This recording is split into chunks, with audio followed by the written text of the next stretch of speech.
Hello friends, स्वागत है आपका चिराग क्लासेज के ऑनलाइन यूट्यूब चैनल के ऊपर। तो फ्रेंड्स, कैसे हो आप लोग? आई होप आप सब बढ़िया होगे और अपना एसएससी जीडी भर्ती 2024 की यहाँ पर तैयारी में लगे होगे। तो फ्रेंड्स, आज आपका एसएससी जीडी भर्ती 2024 का 21 फरवरी 2024 का पेपर हो चुका है। और इस वीडियो के अंदर हम जितने भी एग्जाम हुए, जितनी भी शिफ्टों के एग्जाम हुए आज के दिन, वो सारे क्वेश्चन इस वीडियो के अंदर मैं आपको करवाने वाला हूँ। ठीक है फ्रेंड्स, ये क्वेश्चन आपके एकदम रियल हो गए, ऑथेंटिक हो गए। इससे पहले फ्रेंड्स, मैंने 20 फरवरी के जितने भी शिफ्टों के एग्जाम हुए उनके वीडियोज भी बना दिए, उनके क्वेश्चन भी उन वीडियोज के अंदर अच्छे से समझाया है और एक्स्ट्रा फैक्ट के साथ बताया है। तो चलिए फ्रेंड्स, आज के वीडियो में हम बात करने वाले 21 फरवरी 2024 की शिफ्टों के सभी प्रश्नों के बारे में। तो यहाँ पर सबसे पहले हम फर्स्ट शिफ्ट के क्वेश्चनों के बारे में चर्चा करने वाले हैं। तो यहाँ पर सबसे पहले आपसे क्या सवाल पूछा गया है, तो यहाँ पर आप देख सकते हैं, यहाँ पर पूछा गया है कि लावणी किस भारतीय राज्य का प्रसिद्ध लोक नृत्य है। तो कहाँ का है? ये महाराष्ट्र का प्रसिद्ध लोक नृत्य है। इसके साथ साथ फ्रेंड्स, और भी जैसे महाराष्ट्र के नृत्य हैं के बारे में बात करते हैं, जैसे धननगरी गाजा, कोली नृत्य, पौदास नृत्य, तमाशा, लेजिम, ये भी आपके महाराष्ट्र के अन्य नृत्य हैं। तो फ्रेंड्स, ये भी आप याद रखिएगा, क्योंकि नेक्स्ट एग्जाम की से इन्हीं में भी से क्वेश्चन आपका पूछा जा सकता है। ठीक है फ्रेंड्स, नेक्स्ट देखते हैं। एक फ्रेंड्स, एक बात मैं आपको और बता देता हूँ, हमने अपनी एप्लीकेशन के ऊपर इन सभी प्रश्नों के टेस्ट बना रखे हैं। जैसे अभी नृत्य से है, तो नृत्य के पार्ट 1 और पार्ट 2 के रूप में 30-30 क्वेश्चन का आपको टेस्ट मिलेगा, तो वो भी आप दे सकते हैं। इसके साथ साथ जैसे ट्रॉफी है, इसके साथ साथ जैसे नियुक्तियाँ हैं, पुरस्कार है, जितने भी है उनके सभी के यहाँ पर हमने टेस्ट प्रोवाइड करवा रखे हैं। और वो टेस्ट के अंदर जितने भी क्वेश्चन हो गए, वो आपके एसएससी जीडी में अब तक जितने भी क्वेश्चन पूछे गए उन्हीं से रिलेटेड हो गए। ठीक है फ्रेंड्स, इसके बाद में आगे देख सकते हैं दूसरा क्वेश्चन, दिलीप ट्रॉफी का संबंध किस खेल से है? तो इसका संबंध क्रिकेट प्रतियोगिता से है, एक घरेलू प्रथम श्रेणी क्रिकेट प्रतियोगिता से है।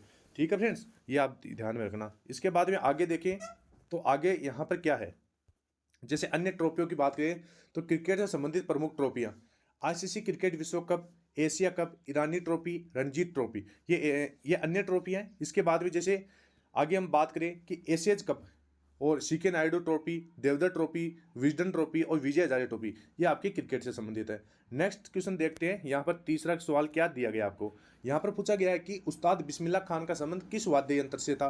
तो ये आपका शहनाई वादक था, उस्ताद बिस्मिल्लाह खान। इसको किस पुरस्कार से सम्मानित किया गया था? भारत रत्न से 2001 में। इसके साथ साथ पद्म विभूषण से भी 1980 में इसको सम्मानित किया गया था, और पद्म भूषण के साथ 1968 में, पद्म श्री के साथ 1961 में, इसके साथ साथ संगीत नाटक अकादमी 1956 से भी इनको यहाँ पर नवाजा गया था। तो ये क्वेश्चन आपका वेरी वेरी मोस्ट हो जाता है, इसके ऊपर भी आपको ध्यान रखना है।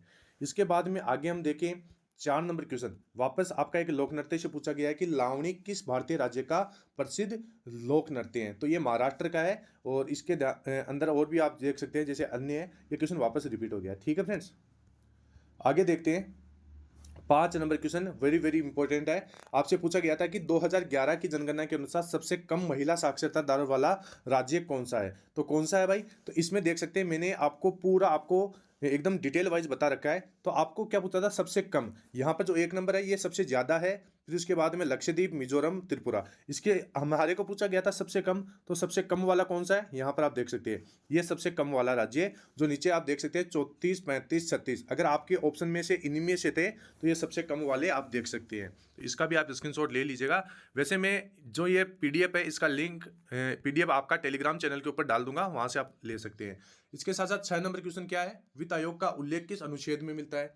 तो किस अनुच्छेद में मिलता है? अनुच्छेद 280 में। भारतीय राष्ट्रपति द्वारा भारतीय संविधान के अनुच्छेद 280 के तहत वित्त आयोग की स्थापना की गई थी। इसके बाद में अगर हम आगे बात करें तो यहाँ पर क्या पूछा गया था, यहाँ पर थोड़ी एक्स्ट्रा डिटेल आप देख सकते हैं। 1951 में गठित वित्त आयोग के अध्यक्ष केसी नियोगी थे, जो 15वें थे। इसके बाद में आगे देखें, आगे यहाँ पर क्या है कि यहाँ पर जो 15वें वित्त आयोग के अध्यक्ष थे वो नंद किशोर सिंह है।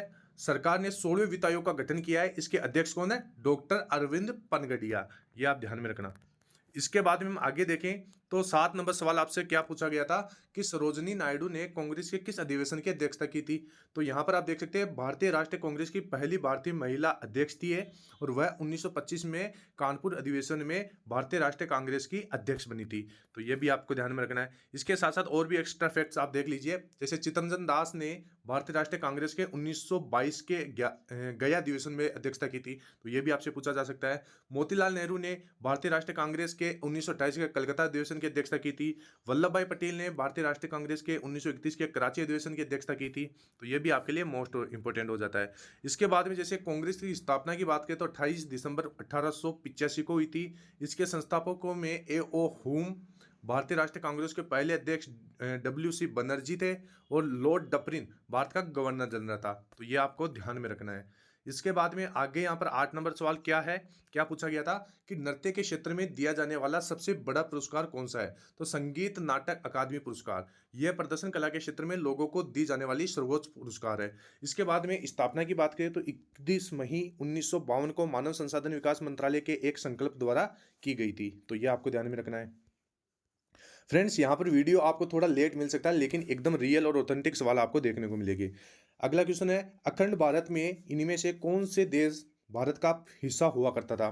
तो अखंड भारत में कौन कौन से देश थे? तो यहाँ पर देख सकते हैं, सुरुचि प्रकाशन की ओर से प्रकाशित एक और किताब में भारत, पाकिस्तान, बांग्लादेश, नेपाल, भूटान, म्यांमार, श्रीलंका, तिब्बत को अखंड भारत का हिस्सा बताया है। ठीक है फ्रेंड्स, ये आपको ध्यान में रखना है। इसके बाद में अगर हम आगे देखें तो आगे आपसे क्या पूछा गया है, महाराष्ट्र सरकार ने 2023 में उद्योग रत्न पुरस्कार से किसे सम्मानित किया? तो किसे सम्मानित किया? श्री रतन टाटा जी को उद्योग रत्न से सम्मानित किया गया था। नेक्स्ट सवाल देखें तो यहाँ पर अगला सवाल क्या था कि भारत के संविधान का अनुच्छेद 20 किससे संबंधित है? तो किससे संबंधित है? अनुच्छेद 20 अपराधों के लिए सजा के संबंध से संरक्षण से संबंधित है।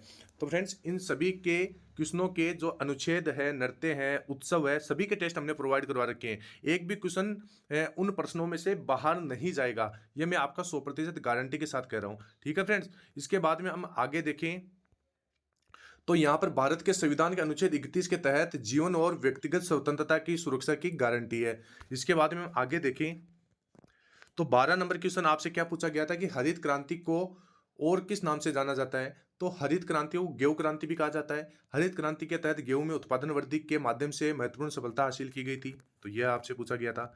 तो इतने ज्यादा हार्ड क्वेश्चन नहीं है, आपका नॉर्मली सवाल पूछे जा रहे हैं। अगला क्वेश्चन था, हर्षवर्धन के साम्राज्य में राजस्व को कितने भागों में बांटा गया था? तो हर्षवर्धन के साम्राज्य की राजधानी सबसे पहले कौन सी थी? कन्नौज राजधानी थी। इसने 606 ईस्वी से 647 ईस्वी तक शासन किया था। इसके बाद में हम आगे देखें तो हर्षवर्धन का राज दरबारी कवि बाणभट्ट था। हर्ष चरित्र किसके द्वारा रचित है? बाणभट्ट के द्वारा रचित है। पुष्यभूति वंश की स्थापना किसने की थी? तो पुष्यभूति वर्धन ने की थी। इसके बाद में हम आगे देखें तो यहाँ पर पुष्यभूति वंश का सबसे प्रतापी राजा कौन था? तो हर्षवर्धन था। हेनसांग एक चीनी बौद्ध तीर्थयात्री था जो राजा हर्षवर्धन के शासन काल में भारत आया था। तो ये सवाल आपसे ये भी आपको ध्यान में रखना है। तो इसका आपको राइट आंसर बताना है कि हर्षवर्धन के साम्राज्य में राजस्व को कितने भागों में बांटा गया था। इसके बाद में हम आगे बात करें तो यहाँ पर लोसार महोत्सव किसके उपलक्ष्य में मनाया जाता है? इसका भी हमने क्विज बना रखा है। जो अब तक एसएससी जीडी में महोत्सव से जितने भी क्वेश्चन पूछे गए हैं वो हमारे एप्लीकेशन के ऊपर डाले गए हैं। 50 टेस्ट आपको बिल्कुल फ्री में मिल रहे हैं, एक भी रुपये आपको नहीं देना पड़ेगा। डिस्क्रिप्शन बॉक्स में लिंक है, वहाँ पर जाइए और टेस्ट लगाइए।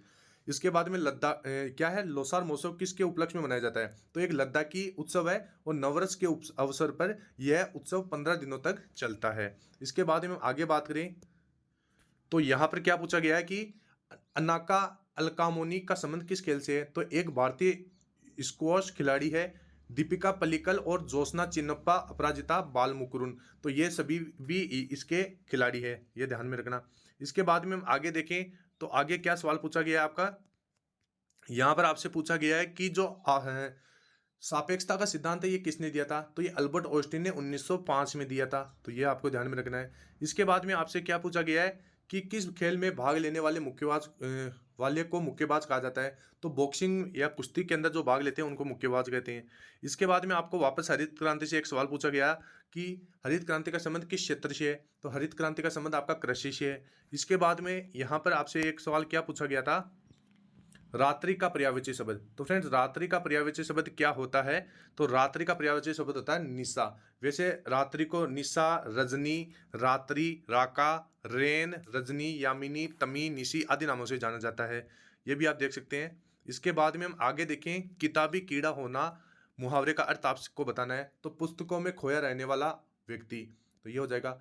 इसके बाद में जैसे और भी है, जैसे पासा पलटना, तो एक लोकप्रिय हिंदी मुहावरा है जिसका अर्थ होता है अचानक परिस्थितियों में बदलाव हो जाना या अचानक हालातों का उलट जाना। इसके बाद में आपको विलोम शब्द पूछा गया था, तो जीवन दान का विलोम शब्द क्या है, तो इसका विलोम शब्द हो जाएगा मृत्युदान।